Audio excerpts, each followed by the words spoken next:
días, mi nombre es David Toala. Este es el segundo video para las evaluaciones de la materia Evolución Social, Política y Economía de Venezuela.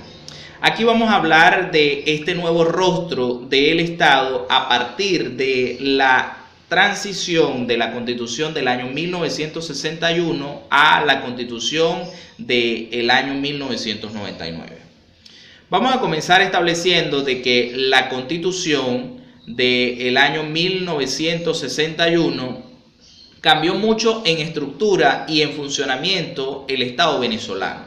Vamos a partir de que la anterior Constitución tenía solo 3 poderes. Hablaba o establecía de un poder ejecutivo, un poder legislativo y un poder judicial, donde cada uno de ellos era encarado o su rostro visible era la Corte Suprema de Justicia. En el caso del poder judicial tenemos el poder legislativo, hablamos allí del Congreso Nacional y en tercer y último lugar hablamos de la Presidencia de la República.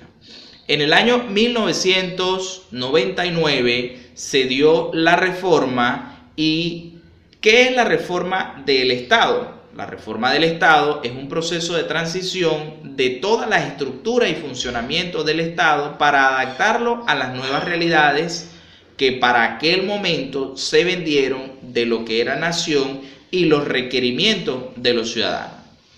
Nuestra Constitución era una Constitución rígida y sigue siendo una Constitución rígida, con ciertos artículos pétreos en su interior que no permitían ni permiten en la actualidad una reforma tan profunda para lo que fue este cambio que se dio en el año 1999.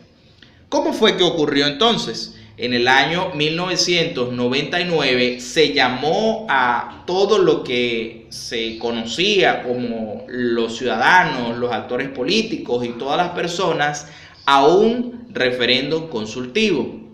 Este referéndum consultivo nos hablaba de que, o nos preguntaba si nosotros queríamos o no una nueva constitución. Y allí nosotros vemos que esta constitución de 1999 o en este año para la constitución de 1961 da un cambio. La base democrática se había desarrollado, o la democracia se había desarrollado desde el año 1961 y el Estado tenía una participación muy pública y las personas no tenían esta representación tan marcada dentro del acontecer político diario del país.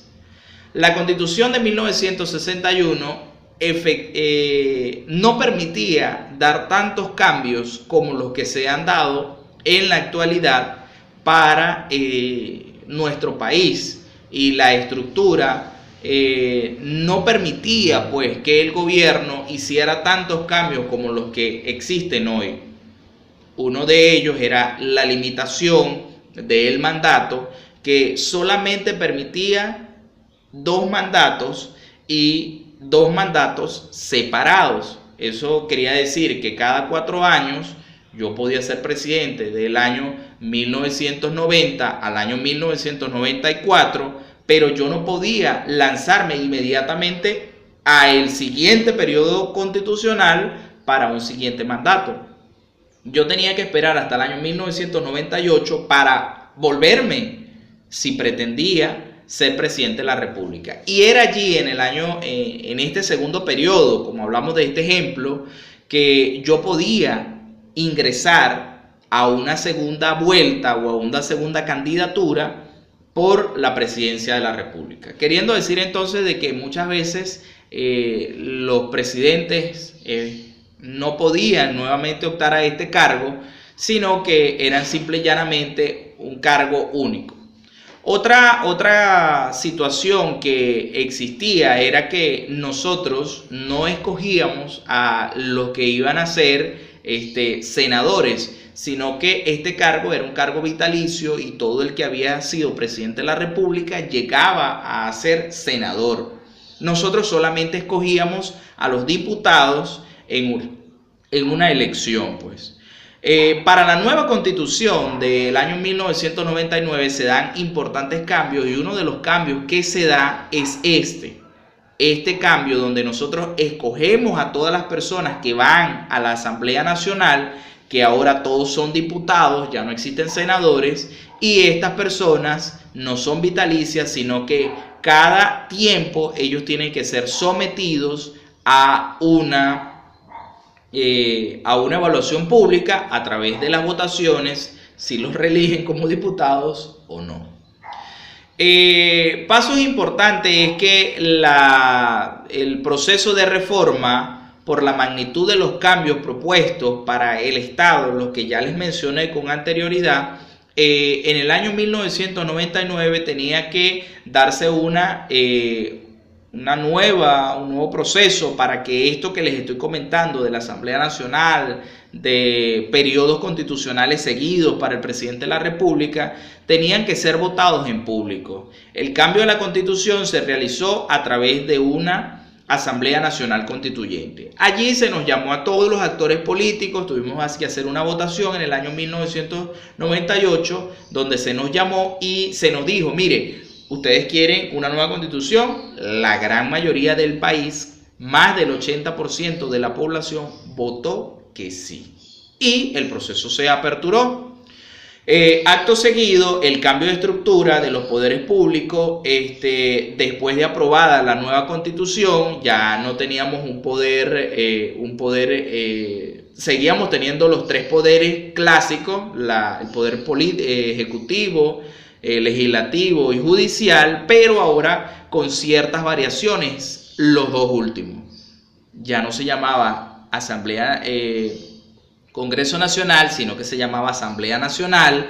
Ya no teníamos senadores, sino que solo teníamos diputados, y ya no se iba a llamar Corte Suprema de Justicia, sino se iba a llamar Tribunal Supremo de Justicia. Los cambios que se dieron fueron cambios muy drásticos. El tercer paso, toda la normativa legal del país tenía que cambiar. Porque si tenemos una Corte Suprema de Justicia a un Tribunal Supremo de Justicia, tenía que cambiar muchas leyes en su interior. Materia que no vamos a desarrollar por lo extenso de este contenido, pero lo que sí podemos hablar es que ciertas áreas se aperturaron.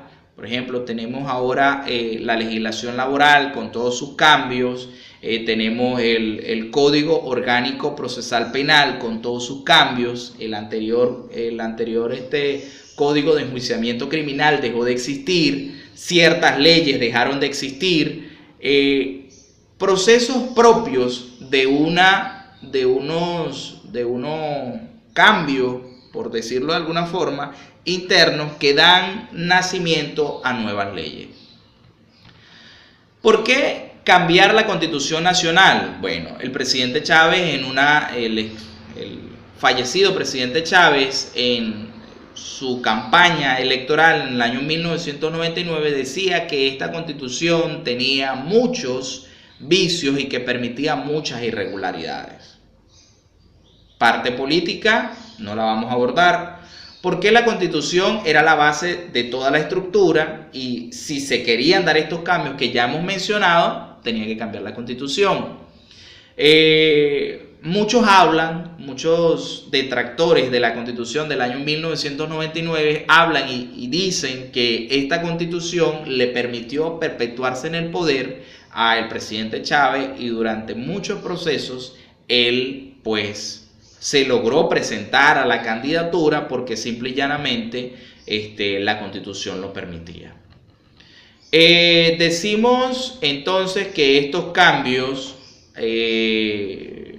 el camino a esto pues fue un camino bastante tortuoso, porque recordemos que la Asamblea Nacional el 15 de diciembre de 1999 obtuvo un sí con el 55% y aparece una nueva constitución.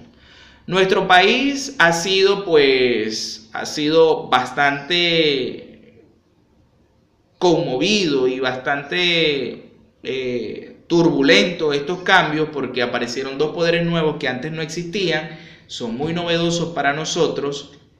Inclusive se puede hablar de que estos dos poderes, nosotros tenemos los tres anteriores poderes, tenemos representación en el Ejecutivo Nacional, tenemos gobernaciones y tenemos a nivel de gobernaciones o de estado, y tenemos también una representación incluso municipal. Y de los dos últimos poderes, que es el poder moral y el poder electoral, su participación en estos tres niveles es casi inexistente. Solamente tienen una representación máxima nacional, pero a nivel de las gobernaciones o de aquí del estado o de los estados no tienen mucha ascendencia, y tenemos que la participación en los municipios es inexistente. Con todo esto, pues queremos dar un breve análisis de lo que fue o es nuestro tema número 2, y vamos a concluir con que esta estructura dio un giro vertiginoso y Venezuela cambió, y cambió para siempre. Gracias por esta participación y gracias por la evaluación número 2.